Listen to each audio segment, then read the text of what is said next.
د خبرونو سرټکي د اړمنو کسانو شمیر 24 میلیونو ته رسیدل. ملګري ملتونه وایي په افغانستان کې راتلونکي کال کې بشري مرستو ته د اړمنو کسانو شمیر 24 میلیونو ته رسیدلی شي. د افغان ښوونکو میاشتني معاشونه په مستقیم ډول ورکول. د ماشومانو لپاره وجهي صندوق وایي چې د افغان ښوونکو میاشتني معاشونه په مستقیم ډول ورکوي. د روسیې غږ پر افغان ډلو. د روسیې د بهرنیو چارو وزارت پر افغان ډلو غږ وکړ چې خپل منځي ستونزې د خبرو له لارې حل کړي.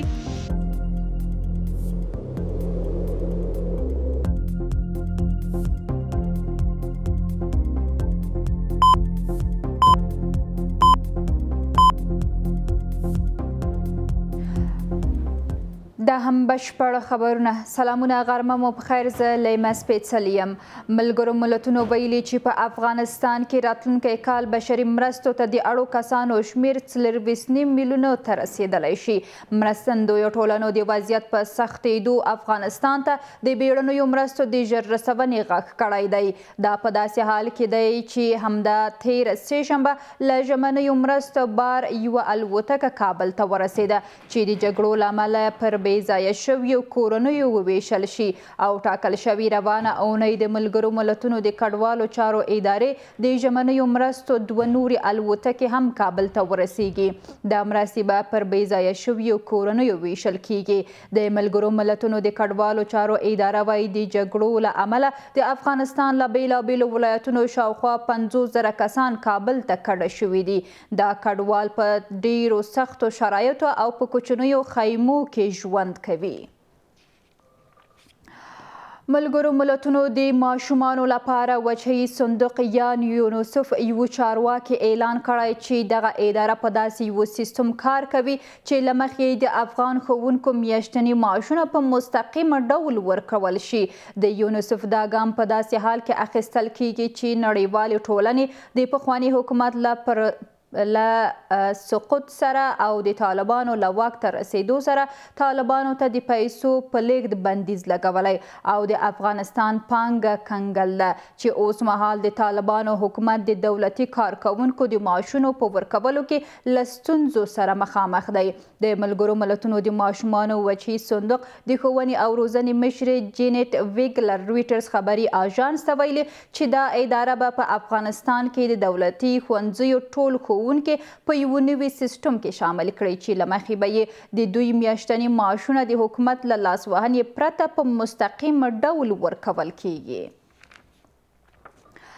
د روسیې د بهرنیو چارو وزارت پر افغان ډلو غږ وکړ چې خپل منځي ستونزې د خبرو له لارې حل کړي او له جګړې د ډډه وکړي.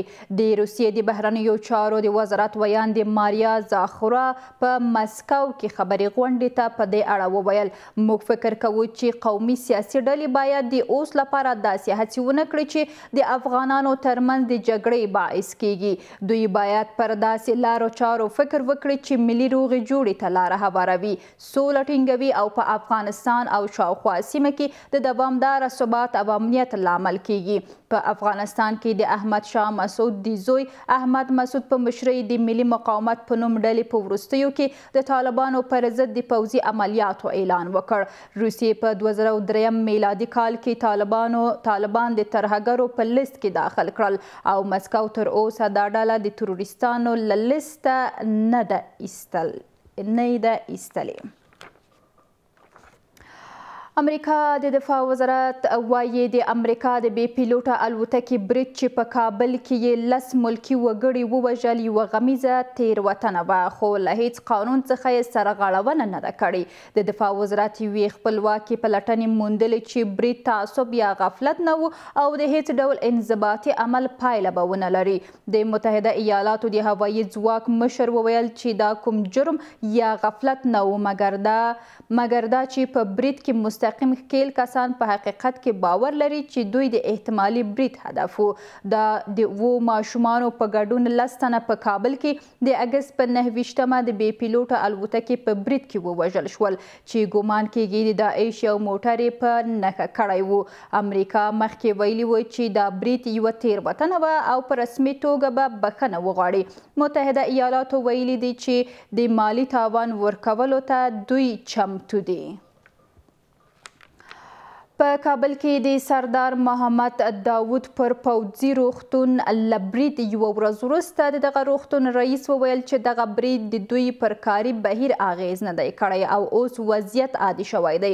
بلخوا د اسلامي امارت ویان ذبیح الله مجاهد وایي په برید کې د ښځو او ماشومانو په ګډون 7 تنه ووژل شول او 15 نور ټپیان شوي دي.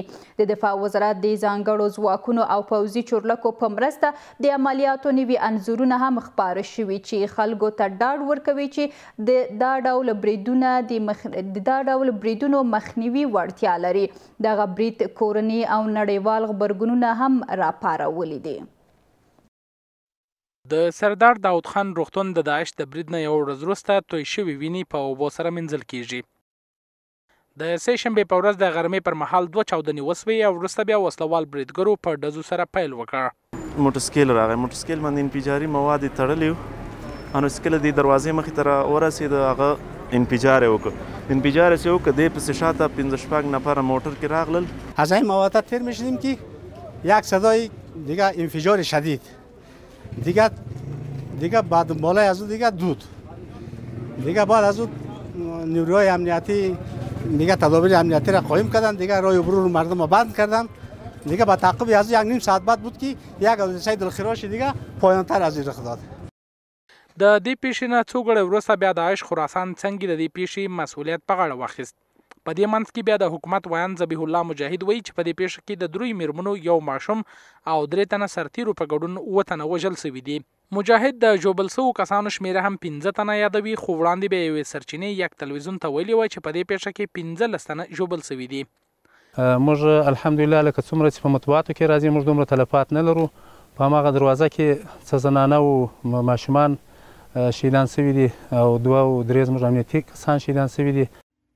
ملي دفاع وزارت هم تېره ورځ انځورونه خپاره کړل چې پکې لیدل کېږي د اسلامي امارت ځانګړي ځواکونه د الوتکو په مرسته په سردار داود خان روغتون باندې مهار کوي.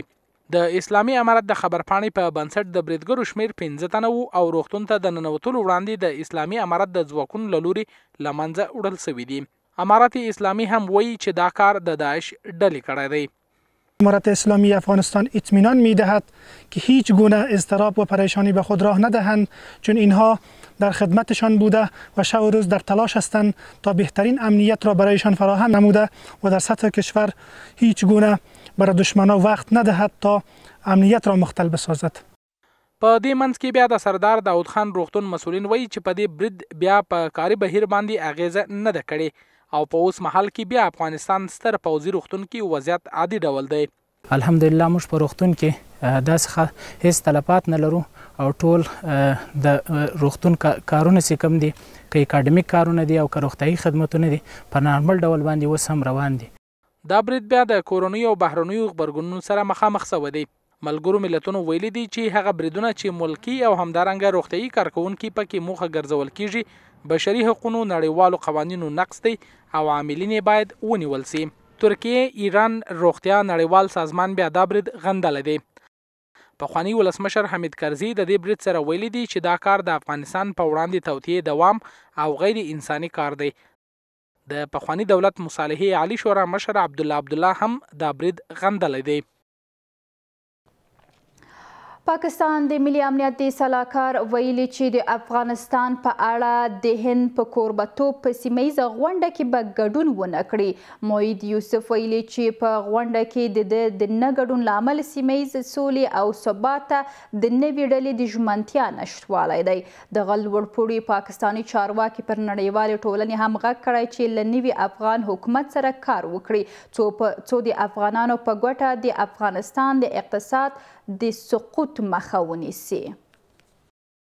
د پاکستان ملي امنیت سلاکار موید یوسف دلته د خپل ازبکستاني سیال سره له لیدنې وروسته د رسنیو پر وړاندې راغلی وایي د هند په کوربتوب د سیمې هیوادونو د ملي امنیت سلاکارانو په ناسته کې ګډون نه کوي. دلیل هم بیا د سیمې لپاره د سولې او امنیت په تړاو د هند ارادې نشتون ویلی دی.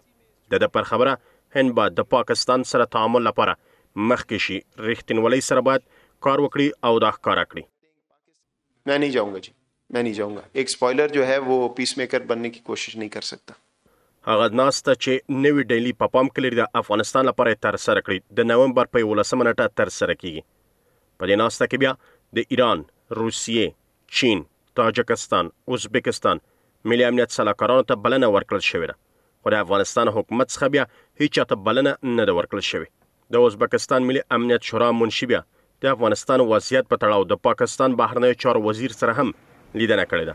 تېره ورځ د تورخم لارې څخه هم لیدنه کړې. د پاکستان ملي امنیت سلاکار پر خبره د ازبکستان 4 لارۍ سوداګریز توکي بیا د افغانستان څخه په ازمایښتي ډول پاکستان ته د تورخم له لارې څخه تللي دي. ظاهری بات है راهداری जो है वो अफगानिस्तान के जरिए यानी روښانه ده چې د افغانستان له لارې مرکزی آسیا او ازبکستان تر پاکستان نښلول بیا ترسره کیږي. د پاکستان اقتصاد او جغرافیې لپاره یو حیاتي عنصر دی. په دې اړه د پاکستان لومړي وزیر په تازګۍ سره د ازبکستان ولسمشر سره هم خبرې کړي. فون पे भी رابطہ کیا. افغانستان کی صورت د افغانستان سولې لپاره د امریکا پخوانی استازی هم د افغانستان له لارې سیمې نښلېدل بیا یو اغیزمن کار بولي. پاکستان د مرکزی آسیا سره د نښلېدو او راکړې ورکړې لپاره په سیمه او په ځانګړې توګه افغانستان کې د آرامۍ غوښتونکی دی، ځکه چې سترې اقتصادي پروژې پلی شي او پاکستان په دې برخه کې په جدیت سره خبرې او هڅې کوي. دا پاکستانی چارواکي بیا د نړیوالې ټولنې څخه غواړي چې د افغانستان تازه حکومت سره د تعامل وکړي. افغانستان کی عوام کی خاطر نړیوالې ټولنې څخه غواړو چې د افغانستان خلکو په خاطر د په دې هیواد کې د نوي حکومت سره تعامل وکړي، یو جوړښتیز تعامل چې په افغانستان کې د بشري ناورین څخه مخنیوي لپاره ووسی. ژمی د راتلو په حال کې دی، خلک بیا د خوړو لپاره څه نه لري. افغانستان کې شته وضعیت لپاره که نړۍ تعامل ونه کړي وضعیت ناوړه کیږي. اقوام متحده اگر جامعه جهانی ابرقدرت‌ها و همسایگان دست از رقابت‌های منفی و فرسایشی در افغانستان بر نداره، من فکر میکنم که وضعیت افغانستان بی‌ثبات‌تر خواهد شد و ما با یک بحران جدی‌تر امنیتی و بی‌ثباتی در افغانستان مواجه میشیم. په افغانستان کې د وروستي سیاسي بدلون وروسته یو نوی فصل پرانستل شوی دی، هغه فصل چې افغانستان لپاره سیمه کې نوې کرښې رسموي. د افغانستان تازه دولت بیا ټینګار کوي چې افغانستان نړۍ سره د تعامل غوښتونکی دی او حتی ملګرو ملتونو سازمان کې باید استازی ولري. منځني ختیځ په انسټیټیوټ کې د افغانستان د سولې لپاره د امریکا پخواني ځانګړي استازی زلمي خلیلزاد ویلي دي القاعده فعالیتونه یوازې په افغانستان کې نه دي محدود شوي او دا شبکه اوس په افغانستان کې تر بل هر هیواد زیات کار کوي. خلیلزاد وایي د طالبانو پر وړاندې د امریکا پوځي ستراتیژي ناکامه شوې او د افغانستان جګړه په کال کې میلیارډونه ډالر چې 40 میلیارډ ډالر کېږي زیان اړوي. د خلیلزاد په وینا امریکا د پایلې ته رسېدلې چې په افغانستان کې د دوی حضور نور ګټور نه دی، نو پر خپل وخت د وتلو پریکړه وکړه. خلیلزاد ویلي چې د افغانستان پخواني ولسمشر او د افغانستان نویو واکمنانو د کابل له سقوط مخکې د ائتلافي حکومت پر جوړولو هوکړه کړې وه. د افغانستان سولې لپاره د امریکا پخوانی استازی زلمی خلیلزاد دلته بیا راغلی او ناویلې خبرې کوي. خلیلزاد په وروستیو 2 اونیو کې د ځینو رسنیو سره مرکې وکړي. د افغانستان سقوط په اړه باندې یې بېلابېلې خبرې روښانه کړې، خو دا ځل بیا دلته د مرکزي اسیا په انسټیټیوټ کې په سیمه کې د القاعده شتون، د افغانستان جګړې لګښت، چین سره سیالي، د طالبانو پر وړاندې د امریکا کړنلارې ناکامېدل له هغو دلیلونو څخه بولي چې په بنسټ یې امریکا پریکړه وکړه چې افغانستان نه د سرتیرو وتلو مهالویش اعلان کړي. امریکا باورمند ده چې افغانستان کې جګړې هر کال 40 میلیارډ ډالر لګښت درلود، په داسې حال کې چې چین سره سیالي بیا د افغانستان څخه امریکا ته مهمه ده. د دې ور اخوا هغه پوځي کړنلاره چې موږ یې په افغانستان کې څېړله کار یې نه کولو. زموږ کړنلاره بریالۍ نه وه. هر کال مو د طالبانو پر وړاندې جغرافیه له لاسه ورکوله. نور نو بیا تروریزم ستونزه اوس مهال بشپړه شوې نه ده او یوازې افغانستان کې منحصره هم نه ده. القاعده په ټولو ځایونو کې فعالیت لري، ځینې هم په ځینې هیوادونو کې د افغانستان څخه ډیری فعاله دي. نور له همدې امله مو سیاسي حل لاره مخکې ونیوله.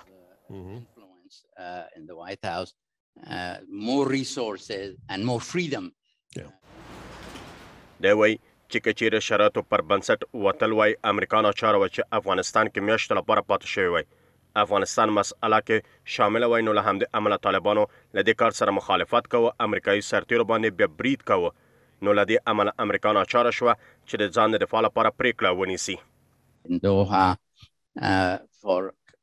وړاندې له دې چې په دوحه کې خبرې ترسره شوې وای، خبره په دې وه چې ټول ګډونه او پراخه دولت چې قدرت 50-50 وویسي هوکړه پرې شوې وه. ډاکټر عبدالله او حامد کرزي او ځینې نور راتلل، خو په همغه ورځ باندې طالبانو په خبرپاڼه کې هم راغلي ول چې غني تښتېدلی دی. ټول شیان ګډوډ شول، هېڅوک حاضر نه شول د کابل ادارې مسؤلیت واخلي. خلیلزاد وایي چې د افغانستان تازه حاکمان بیا په کابل کې د امریکا سفارت غوښتونکي دي، خو واشنګټن بیا طالبانو سره د دوحې هوکړې بشپړ عملي کېدل غواړي. په اوس مهال کې طالبان څه چې له موږ نه غواړي، دوی له موږ نه غواړي چې د افغانستان مرکزي بانک کنګل شوې شتمني آزاده کړي، غواړي په بېلابېلو لیستونو څخه هم بهر شي تر څو پر وکولی شي سفر وکړي، غواړي چې خپل سفارت پرانیزو، غواړي چې موږ او دوی ترمنځ عادي اړیکې ووسي تر څو پورې اقتصادي مرستې وشي. خو موږ تروریزم په برخه کې اندېښنه لرو. موږ د القاعده او داعش پر وړاندې مبارزه کې د طالبانو مرستې غوښتونکي یو.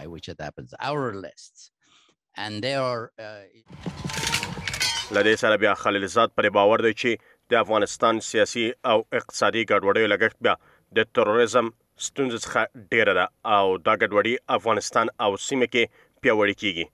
خو د افغانستان تازه حکومت ته هر کله ویلي چې افغانستان یو بشپړ امنیت لرونکی دی، هیڅ ګواښ له افغانستان څخه نړۍ ته متوجه نه دی. بهرنیو چارو وزارت هم ویلي و چې افغانستان نړۍ سره تعامل غوښتونکی دی، خو د افغانستان ګټو او اسلامي اصولو پر بنسټ. د کورنیو چارو وزارت وایي په تېره یوه میاشت کې یې له 100 ډېر کسان د جنایي جرمونو په تړاو نیولي دي. د دغه وزارت د ویاند په وینا نیول شوي کسان د غلا، اختلاس او د اسلامي امارت له نوم څخه د ناوړه ګټې اخیستنې په تور نیول شوي دي. په همدې حال کې د هیواد اوسیدونکي له اسلامي امارت څخه هیله لري چې د هیوادوالو د لا ښه امنیت او په تامین کې لا زیاتې هڅې وکړي. د کابل په یوه څنډه کې د یوې ودانۍ په ساتنې باندې بوخت دی. عبدالله نومیږي، د یوې مړۍ ډوډۍ د پیدا کېدو لپاره له لغمان څخه کابل ته راغلی دی. همدا څو ورځې وړاندې بیا د کابل ښار درېیمې حوزې اړوند سیمو کې د نامعلومو کسانو له لوري ترېنه تلیفون غلا شوی دی او کسان هم په تېښته بریالي شوي دي. در پیش دروازه من شتگی بودم او 2 تن در موتر کرولای زد آمدن، تلفنم در دستم بود، در نشستگی در این حالت یکیش دست انداخت تلفن مرا کش کرد او بعد دیگه چنگاوگیر شدیم و تلفن در این حالت از پیشم فرار دادن. که څه هم خلک ټینګار کوي چې په افغانستان کې د نوي دولت رامنځته کېدو سره امنیتي وضعیت ښه شوی، خو بیا هم د هیواد په ځینو څنډو کې د غلاو او همدارنګه د نوي دولت د سرتیرو د نوم نه د ناوړې ګټې پورته کېدنې په نوم سره خلک اندېښنې لري. خلک له حکومت نه غواړي چې افغانستان خلکو د امنیت ټینګېدو لپاره د ډیری هلې ځلې وکړي. یو موضوع مشخص هغه دغه ده چې دوی یونیفورم معلوم وي او دوی سیارې ګزمې ولري، د شپې له لوري که د ورځې له لوري. الحمدلله په ډېرو ساحو کې لیدل کېږي چې یونیفورمونه ورسره دي او ګرځي، خو د شپې له خوا دوی باید سیارې ګزمې ولري. امنیت فعلا نسبت به دیگه اوضاع پیش خوبتر شده ولی بازم احتیاط و جلوگیری از این ضروری است. په دې منځ کې بیا د کورنیو چارو وزارت وایي چې وروستۍ یوه میاشت کې له 100 تنو څخه ډیری کسان د جنایي جرمونو په تړاو نیول شوي دي. قاري سعید خوستی ټینګار کوي چې دا کسان په غلا، د حکومت له نوم نه په ناوړې ګټې اخیستنې په تور نیول شوي دي. د کورنیو چارو وزارت د شمیرو پر بنسټ اوس مهال کې په پلازمینه کې جنایي پیښو کې کموالی راغلی دی. په کابل کې بیا جنایي پیښې په یوه شپه او ورځ کې 15 نه تر 7 پورې دي. خو خوستی ټینګار کوي چې هڅه کېږي کچې صفر ته راټیټه شي. الحمدلله اسلامي امارت هغه مجاهدین چې د کابل ښار امنیت نیولی ده په ډېر کم تعداد دي، خو بیا هم د جنایي پیښو فیصدي ډېره راټیټه کړې ده. موږ په 15 شپږ اووه پیښې لرو په 24 ساعتونو کې چې دا ډېر کم تعداد ده. کوشش کوو چې دا فیصدي بیخي صفر ته راټیټه کړو. د حکومت نوم څخه د خلکو ناوړه ګټې پورته کېدنه په وروستیو ورځو کې خلک اندېښمن شوي دي. اوس د کورنیو چارو وزارت وایي چې د دې کسانو نیول کېدو په لټه کې دي. اسلامي امارات په تجارت کې د بهرنیو اسعارو په استعمال بندیز لګولی دی. اسلامي امارات په یوه اعلامیه کې ویلي چې د بهرنیو اسعارو استعمال د هیواد په اقتصاد منفي اغیز کړي او په ورځني تجارت کې د بهرنیو اسعارو استعمال کوونکي به محاکمه شي. د اسلامي امارات نوې پریکړه د هیوادوالو په ځانګړې توګه د پیسو د تبادلې کوونکو له تود هرکلي سره مخ شوې ده، خو دوی ټینګار کوي چې دا قضیه باید په سرحدي ولایتونو کې له نږدې وڅېړل شي. د اقتصادي چارو کارپوهان که څه هم ټینګار کوي چې په کوچنیو راکړو ورکړو کې د دې پریکړې عملي کېدل غوره دي، خو په لویو راکړو ورکړو کې د بهرنیو اسعارو کارول منع شوي دي. په ځینو راکړه ورکړه کې د بهرنیو اسعارو څخه د ګټې پورته کېدنې مخنیوی. حکومت په یو خبرپاڼه کې له ټولو ښاریانو څخه غوښتنه کړې چې په راکړه ورکړه کې باید د افغانیو څخه ګټه واخیستل شي. په دې خبرپاڼه کې همدارنګه راغلي چې بهرنیو نه پیسو نه ګټه پورته کېدل بیا هېواد اقتصاد باندې منفي اغیز کوي. ټولو ښاریانو ته زیان رسیږي. سرغړونکو سره به قانوني چلند ترسره شي. د شهزاده سرای صرافان هم له دې پریکړې څخه هرکلی کوي. په ولایتونو کې د دې پریکړې د جدي عملي کېدو غوښتونکي شوي دي. غواړي چې په پولو کې هم مخنیوی وشي. مهمه خبره مهمه نقطه په دې ځای کې دا ده چې دا تنها په اعلامیه باندې دا خبره سر ته نه رسیږي. د اسلامي امارت د مسؤلینو څخه د مشرانو څخه زموږ خواهش دا دی چې ټولو سرحدي ولایتونو ته خاصتا 14 سرحدي ولایت چې پاکستاني کلدار پکې چلیږي او 15 سرحدي ولایتونه چې ایرانی تومن په چلن کې دي، هغو مسؤلینو ته ولایتي مسؤلینو ته قومندانیو ته استخباراتو ته مجاهدینو ته وظیفه ورته ورکړل شي چې باید د ټولو خارجي کرنسیو پر ځای د افغانۍ څخه استفاده وشي. که دا چېرې عملي شي، مخکې موږ بل ورور به مصاحبه کړې وي، هغه مو ویلې ګورئ نن بازار تقریبا 40-50% په ډالرو مقابل کې تفاوت کړی دی، افغانۍ ښه شوې ده. نو که دغه کرنسي عملي شي، عملي جمع ورغوستلی شي، بلکل دا ډېر ښکلی اقدام دی، ډېر نیک اقدام دی. د کوچنیو راکړه ورکړې څخه بیل بیا په افغانستان کې سترې راکړې ورکړې په بهرنیو پیسو ترسره کیږي، لکه د کور او موټر په خرڅولو او اخیستلو کې. په دې منځ کې بیا ځینې موټر خرڅونکي له دې پریکړې څخه هرکلی کوي، خو وایي چې دا پریکړه عملي کېدل اړتیا لري چې په دې برخه کې مرکزی بانک له دوی سره مرسته وکړي. افغانی ما در خارج به حساب ازی که ما موتر وارد میکنیم به حساب ازی جنجالی داره، اما ما میتونیم در هویت ازی که این بانک های ما با ما کمک کنن پول افغانی ما را به حساب ازی تبادله کنن و یا روان میکنیم، در اونجا اون مشکل حل میشه. خو ځینې اقتصادي شنونکي بیا په دې اړه بیلابیل روایتونه لري. دوی وایي چې په کوچنیو راکړه ورکړه کې چې د ورځې ترسره کیږي اغیزمنه پریکړه ده، خو په سترو پولي راکړه ورکړه کې بیا دا امر نه پلی کیږي، ځکه چې بهرنۍ پیسې یو منل شوی امر دی. در حساب پرچون بسیار خوب است، یعنی معاملات پرچون توسط پولهای داخلی صورت بگیره و کنترل جدی هم صورت بگیره، ولی در معاملات متوسط به بالا و معاملات کلان شما بخواید نخواهید در خط پول اسعاری صورت میگیره. افغانستان په اوس مهال کې بیا د مالی اړخه د ستونزو سره لاس او ګریوان دی. هغه ستونزې چې د امریکا له لوري د مرکزي بانک شتمنۍ کنګل شوي، اوس مهال بیا په دې کار سره افغانان د ستونزو سره لاس او ګریوان کړي دي. خلک هم په تازه ګام کې له امریکا څخه غوښتونکي شوي چې شتمني ورته آزاده کړي. کډوالو په چارو کې د ملګرو ملتونو عالی کمشنر یونیسیار په افغانستان کې د داخلي بې ځایه شویو پر وضعیت د اندېښنې په څرګندولو سره ویلي چې دا مهال د تیرو جګړو او ناامنیو له امله له 5 میلیونو څخه 3 له خپلو اصلي ګاونډیو بې ځایه شوي دي. د ملګرو ملتونو په وینا ډیری بې ځایه شوي کورنۍ بې کوره دي او هغه کسان چې خپلو اصلي ګاونډیو ته راستانه شوي د دوی کورونه ویجاړ شوي دي. د ملګرو ملتونو چارواکي وایي ملګري ملتونه پر روان روان ژمي کې په افغانستان کې د جګړې له امله له بې ځایه شویو 15,000 کسانو سره مرسته کوي. اوس هم بهرني خبرونه په دې انځوریزه کڅوړه کې. ایران او اروپایي اتحادیې د اټومي خبرو د بیا پیل لپاره د یوې نیټې په اړه موافقه کړې ده. د اروپایي اتحادیې د بهرني عمل خدمات په یو بیان کې ویل چې ګډ کمیسیون به د نومبر په 9 په ویانا کې خپل موجودیت پیل کړي. د اجانس په وینا د خبرو اترو اړخونه به د ملګرو ملتونو امنیت شورا ته د متحده ایالاتو د بیرته راستنېدو احتمال او دا چې څنګه ډاډ ترلاسه کړي چې ټولې خواوې به په بشپړ او مؤثره توګه د موافقې پلي کولو ته دوام ورکړي. د ایران د بهرنیو چارو وزارت مرستیال او د خبرو مشر هم په ټویټر کې لیکلي چې دا خبرې به په ټاکل سوې نیټه په ویانا کې پیل سي. د امریکا د سوداګرۍ وزارت د پیګاسس جاسوسي جوړونکي اسرائیلي شرکت انسا په تور لیست کې شامل کړی ده. وزارت وایي دغه شرکت فعالیتونه د امریکا د ملي امنیت او بهرنیو ګټو پر ضد دي. شرکت په دې پریکړه افسوس وکړ او ویل چې دا استناف ده. پیګاسس د نړۍ په ډیرو برخو کې د زورواکو حکومتونو لخوا د منتقدینو، ژورنالیستانو او د مدني او بشري حقوقو فعالینو څارلو لپاره کارول شوی. او د ورزش په ډګر کې به هم مهم خبرونه په انځوریزه کڅوړه کې وګورو.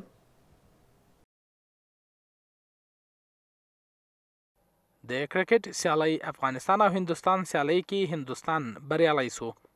استرالیا او بنگلاديش سیالۍ شلورونو نړیوال جام لوبو په ترڅ کې ټاکل شوې ده چې نن استرالیا له بنگلاديش سره سیالي وکړي. ایران او افغانستان افغان لوبغاړي ایران سره یو ځای کېدل. دغه سیالۍ چې د متحده عرب اماراتو په ابوظبي کې ترسره کېده پچې افغانستان وګټله او لومړی هند ته د منډو جوړولو بلنه ورکړه.